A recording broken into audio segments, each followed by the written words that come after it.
고린도전서 15장. 고린도전서 15장.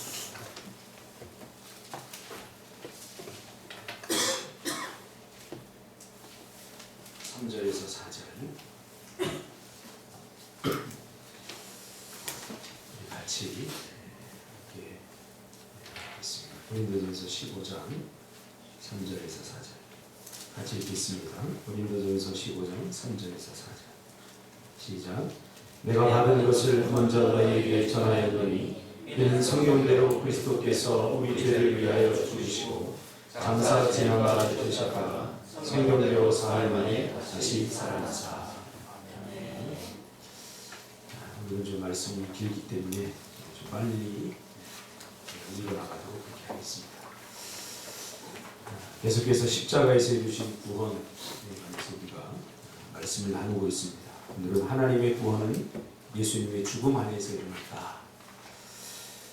우리가 뻔한 이야기에 자꾸 하려는 이야기를 생각을 할 수 있습니다. 그런데 이게 뻔한 게 아닙니다. 우리가 알고 있는 이 구원의 내용을 처음부터 이렇게 다 우리가 아는 것이 굉장히 중요합니다. 왜냐하면 믿음은 맹목적으로 일어나지 않기 때문에 그렇죠.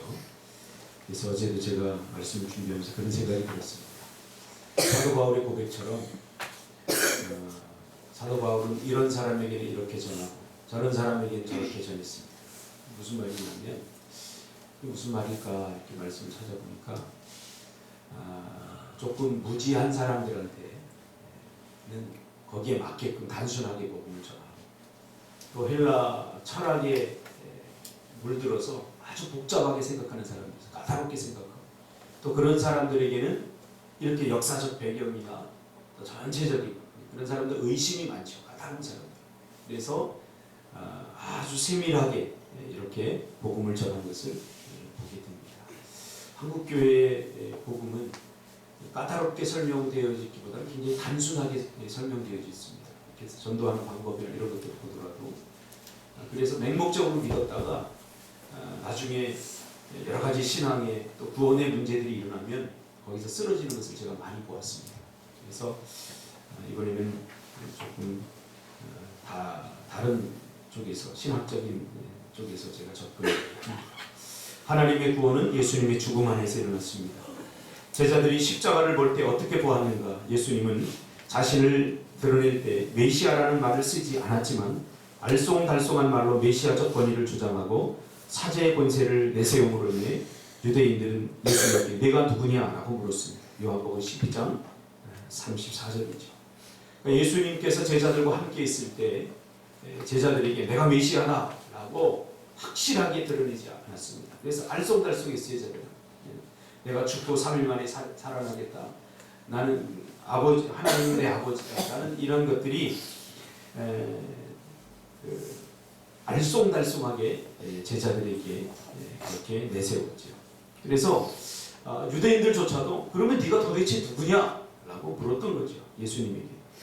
메시아라는 말은 그 당시 유대인들에게 곧 왕이라는 말이기 때문에 그들의 이 말을 근거로 예수님을 빌라도에게 정치적으로 고소하게 되었습니다.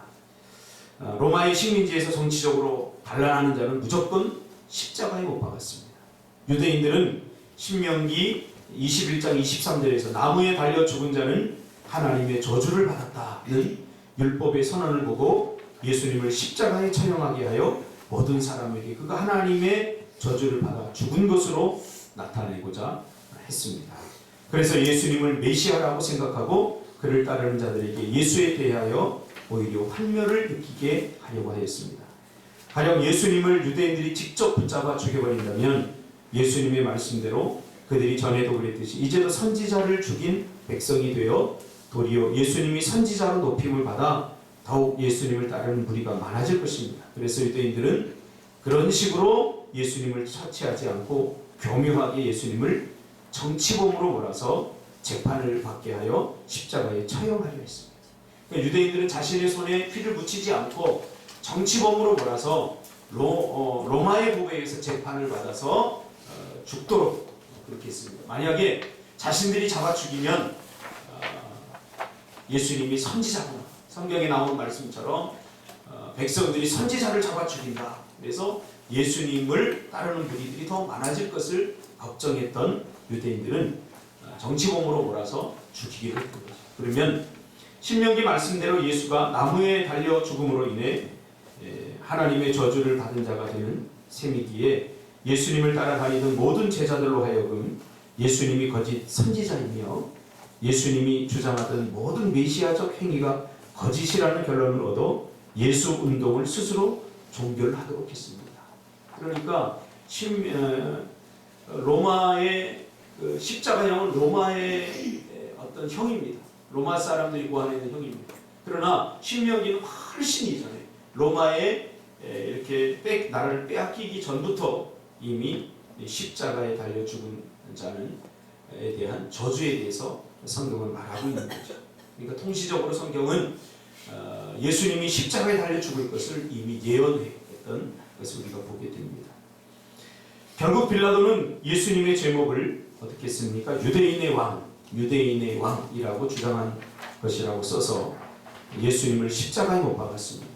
그러니까 예수님을 왜 죽였느냐? 그가 유대인의 왕, 메시아라고 하는 것은 왕이라는 뜻이니까 저가 자신이 스스로 왕이다고 그렇게 주장하고 있다. 그래서 로마에 반역을 한다라고 하는 정치적 죄목을 뒤집어 씌운 거죠. 십자가에 못 박았습니다. 제자들의 입장에서 볼 때 이것은 큰일이었습니다. 왜냐하면 어제도 제가 이야기한 것처럼 유대인들은 다윗과 같은 왕으로서 메시아가 될 것을 기대했기 때문에 다윗과 같은 다윗의 시에서 나온 그러한 정치적인 왕으로서 다시 한번 이스라엘을 부흥시키고 다시 한번 이스라엘을 완성시킬 그런 다윗과 같은 메시아를 기대했거든요. 그런데 이런 기대와는 정반대로 사실은 하나님의 저주를 받아 죽은 것이 되기 때문입니다. 그래서 제자들은 환멸과 슬픔을 안고 뿔뿔이 헤어졌습니다. 예수님이 단순히 죽었기 때문에 십자가에 죽었기 때문에 제자들이 떠난 것이 아닙니다. 이런 배경 속에서 제자들이 환멸과 슬픔을 안고 뿔뿔이 헤어졌습니다. 다윗과 같이 일어설 줄 알았는데 십자가에 못 박혀 죽다니 그러면서 예수님에 대해서 실망을 한 거죠. 환멸을 느끼고 슬픔을 가득 안고 뿔뿔이 헤어졌습니다. 그런데 무슨 일이 일어났습니까? 부활이 일어났습니다. 이것은 결국 예수님이 옳았다라고 선포하는 것입니다. 그렇죠? 예수님께서 평소에 제자들에게 어떻게 가르쳤습니까? 우리는 지금 예수님의 가르침을 근거해서 십자가를 지금 이해해 나가고 있습니다. 부활이 일어났습니다. 평소에도 예수님께서 제자들에게 내가 죽고 3일 만에 다시 부활하겠다라고 이야기를 했는데 실제적으로 부활이 일어났습니다. 이것은 결국 예수님이 옳았다라고 선포하는 것입니다. 하나님이 예수님을 부활시켰다는 것은 곧 예수님이 옳았음을, 다시 말하면 예수님의 가르침이 옳았음을 하나님이 인정하셨다는 말입니다. 동시에 예수님의 가르침이 옳았다는 것을 의미하기도 합니다.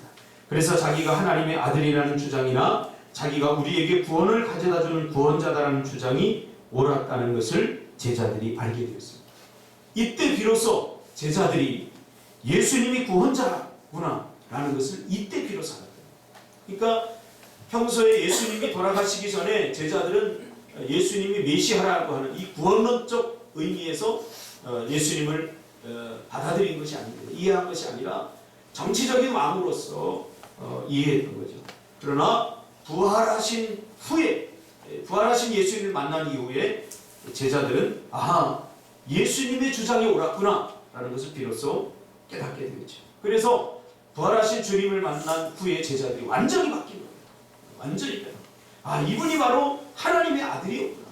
우리를 죄와 사망 가운데서 구원해 주실 어떤 정치적인 메시아가 아니라 죄로부터 우리를 구원해 주실 그런 왕이었구나 하는 것을 비로소 알게 된 거죠. 그래서 제자들은 완전히 바뀐 것입니다. 부활로 인해 예수님이 하나님의 진정한 아들로 인정되었다면 예수님의 십자가 죽음은 예수님에 대한 하나님의 저주가 아니라 예수님 자신의 주장처럼 예수님이 우리를 대신해 죽은 것이 될 수밖에 없는 것입니다. 자기 목숨을 많은 사람을 위한 대속물로 주겠다고 가르친 것이 십자가에서 완성되었음을 제자들이 깨달은 것입니다. 그래서 예수님의 죽음이 곧 우리를 위한 구원 사건이 비로소 된 것입니다. 예수님께서 이렇게 죽으신 것은 힘이 없어서 죽은 것이 아니라 나약해서 죽은 것이 아니라 우리의 죄를 위해서 죽으셨구나. 이것이 구원의 사건이구나 하는 것을 비로소 제자들이 깨닫게 된 거죠. 이와 같이 예수님의 가르침과 십자가와 부활은 연결되어 있습니다. 예수님의 가르침과 십자가와 부활은 연결되어 있습니다. 어떻게 연결됐습니까? 예수님의 가르침은 십자가를 설명하고 있습니다. 그렇죠? 예수님께서 평소 제자들에게 가르쳤던 그 말씀은 십자가에 대해서 설명하고 있고, 부활은 십자가가 우리 인간에 대한 하나님의 구원 사건임을 확인해 주는 것입니다. 그래서 예수님이 곧 구원자라는 복음이 선포되기 시작한 것입니다. 언제부터요? 부활하신 이후부터 비로소 복음이 정리가 된 것도. 바로 이분이 구원자구나. 이 구원이 십자가로 말미암아 이 안에서 일어났구나 하면서 예수님이 곧 구원자다라고 하는 복음이 비로소 부활하신 예수님을 만난 제자들에 의해서 선포되기 시작합니다. 이때부터 복음이 선포된 겁니다. 그래서 우리가 잘 아는 고린도전서 15장 3절 6절, 우리 청년들이 성경 공부할 때 나타나는 것처럼 부활하신 후에 게바에게 나타나고, 그리고 제자들에게 나타나고, 500여 성도에게 나타났다. 고린도전서 15장 3절 6절에서 그렇게 이야기하고 있지 않습니까? 유대인들은 예수 운동을 종결시키기 위해 예수님을 십자가에 못 박았습니다. 그러나 하나님은 유대인들의 죄악을 통해 당신의 뜻을 성취하셨습니다. 십자가에 예수님이 못 박히는 순간 유대인들은 뭐라고 합니까? 요한복음 19장 15절에 나오죠. 그들이 소리 지르되 없이 하소서, 없이 하소서, 그를 십자가에 못 박게 하소서. 빌라도가 이르되 내가 너희 왕을 십자가에 못 박으랴? 대제사장이 대답하되, 대제사장은 유대인을 대표하는 사람입니다. 가이사 외에는 우리에게 왕이 없나이다 하니. 놀라운 일 아닙니까? 유대인들의 진정한 왕은 하나님이지 않습니까? 하나님입니다. 그래서 빌라도가 묻습니다. 야, 이 예수가 너희들의 왕이잖아 라고 물으니까, 빌라도가 이렇게 물은 것은 자기도 무슨 의미인지 모르고 물은 거예요. 왜냐하면 메시아가, 예수님이 자신이 메시아라고 왕이라고 하니까 유대인의 왕이구나 그렇게 인식을 하고, 빌라도가 너희들이 왕을 십자가에 못 박으란 말이야? 라고 말한 거예요. 그러니까 유대인들이 뭐라고 그럽니까? 아니, 우리의 왕은 가이사 당신 외에는 없다 이렇게 말하는 거예요. 그러니까 유대인들의 진정한 왕은 하나님이고, 하나님께서 보내신 고난의 종 바로 예수님인데, 그들 스스로가 하나님을 부인하고 있는 거죠. 하나님인데 자기들의 메시아여 하나님의 대권을 받은 하나님의 아들을 십자가에 못 박는 순간 자기들은 하나님의 백성이 아니라고 선언하는 거죠. 스스로가 자기들은 하나님의 백성이 아니다 라고 선언하는 거죠. 행동뿐 아니라 자기들 말로 하나님의 백성이 아니라고 선언하는 것입니다. 이것이 바로 역사입니다.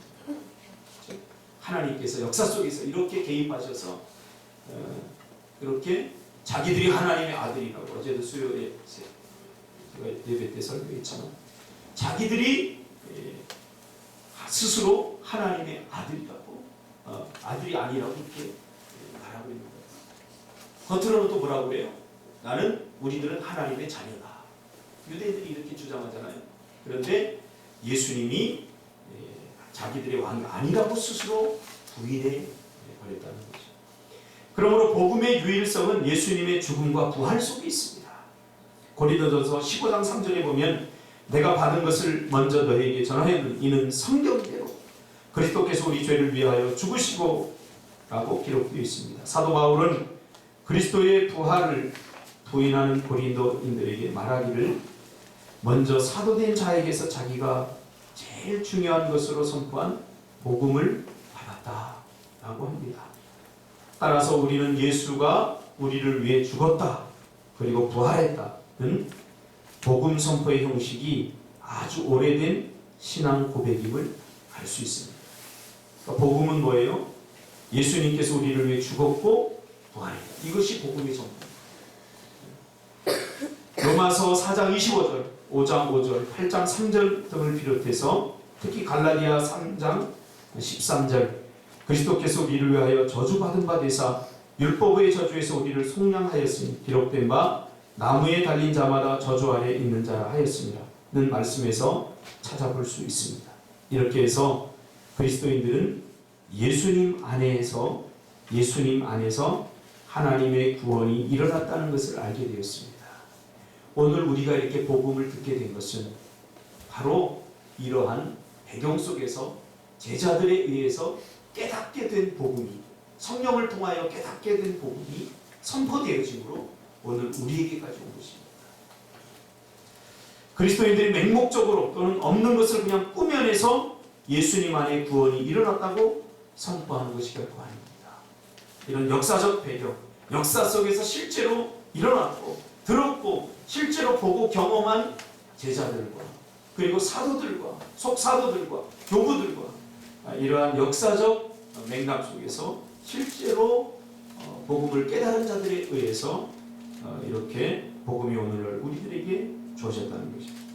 왜 그리스도인들은 예수님이 구원자라고 주장하는가?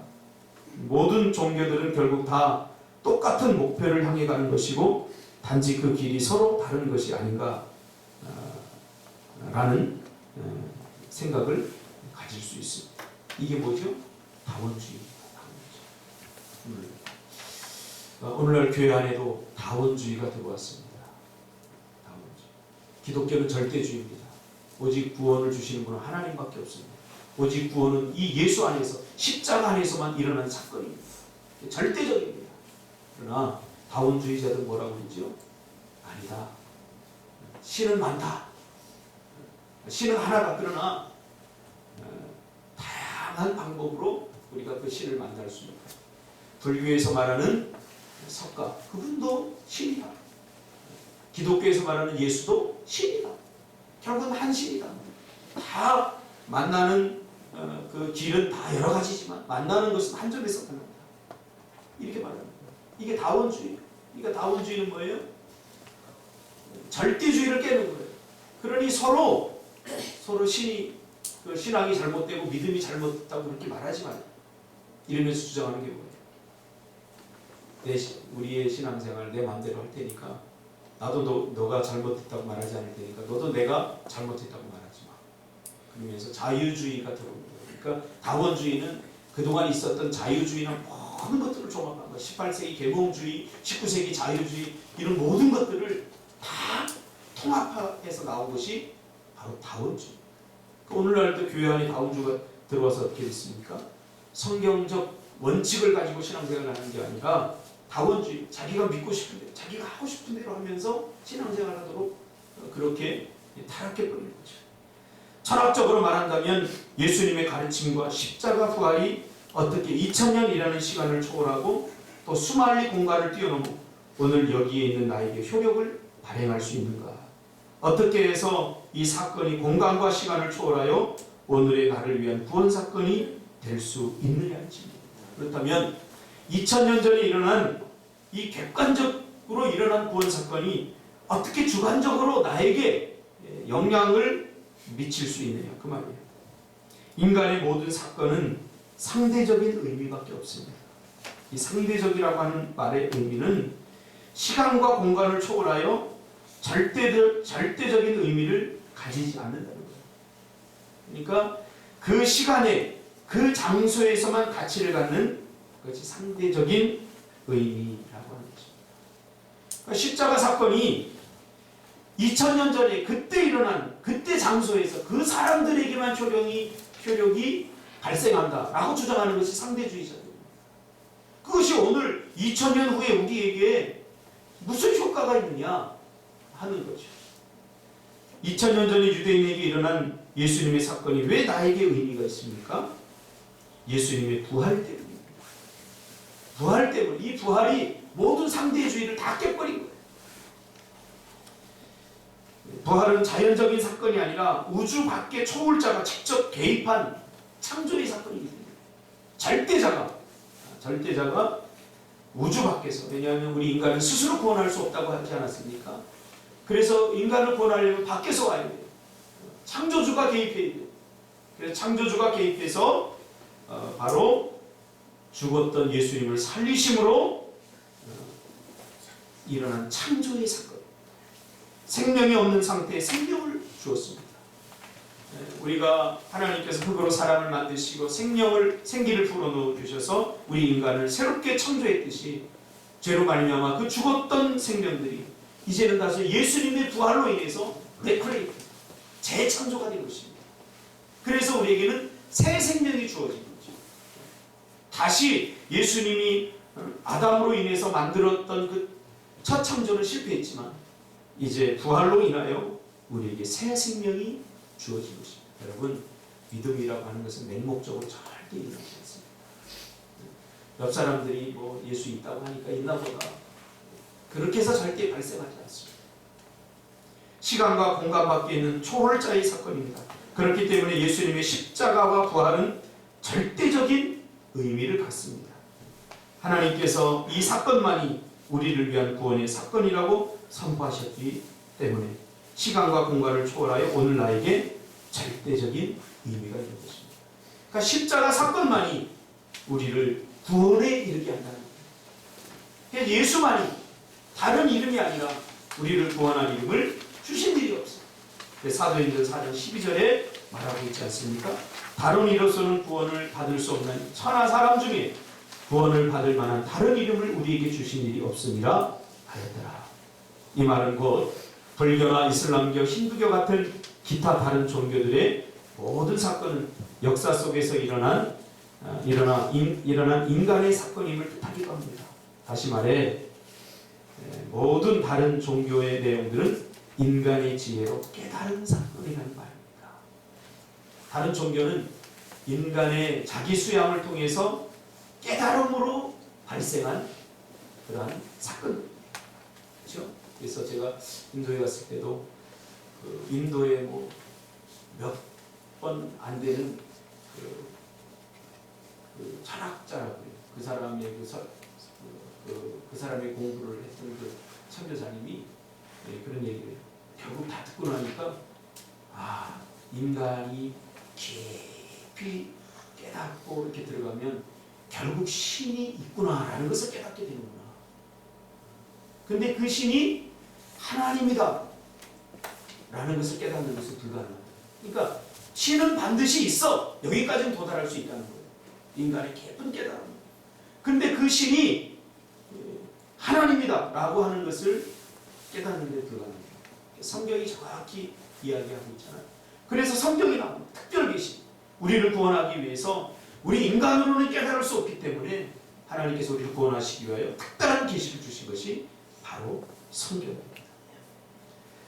그러므로 이런 사건에는 상대적인 의미밖에 없습니다. 대열된 그때 그 시간, 그 장소, 그 사람들에게만 영향을 끼치는 거지 2000년이 지난 오늘까지 이것이 영향을 끼칠 수 없다. 절대적인 구원의 사건이 아니라는 말입니다. 하나님께서 십자가에서 돌아가신 예수님을 부활시킴으로 말미암아 이 예수님이 곧 우리를 위한 구원자라고 선언하셨으므로 오직 이 사건만이 절대적인 구원의 사건입니다. 사도 베드로는 이렇게 고백합니다. 하늘 아래 인간에게 예수 그리스도 외에는 구원을 얻을 만한 다른 이름을 주지 않았다고 선포할 이유가 바로 여기 있습니다. 기도하겠습니다.